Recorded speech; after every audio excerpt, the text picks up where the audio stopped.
হে আল্লাহ, একমাত্র আপনার কাছেই আমি আমার দুর্বলতার কথা জানাচ্ছি, এবং একমাত্র আপনার কাছেই আমি আমার অভাবের কথা জানাচ্ছি, এবং মানুষের নিকট আমার অসম্মানের কথা একমাত্র আপনাকেই বলছি।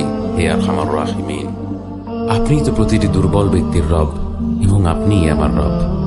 আপনি কার কাছে আমাকে ছেড়ে দিলেন? এমন অচেনা মানুষদের কাছে যারা আমার ক্ষতি করতে চায়, নাকি এমন শত্রুর কাছে যাকে আপনি আমার চেয়ে অধিক শক্তি দিয়েছেন?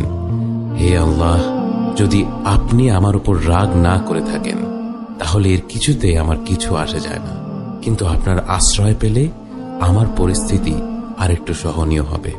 হে আল্লাহ, আমি আপনার চেহারার নূরের কাছে আশ্রয় চাই, যা সব অন্ধকারকে উজ্জ্বল করে দিয়েছে, যা দুনিয়া এবং আখিরাতের সব বিষয়ের সংশোধক। আল্লাহ, আপনার রাগ এবং অসন্তুষ্টি থেকে আমি রেহাই চাই। আল্লাহ, এ সব কাজই শুধু আপনাকে খুশি করার জন্য করা, এবং আপনি ছাড়া কোনো শক্তি নেই।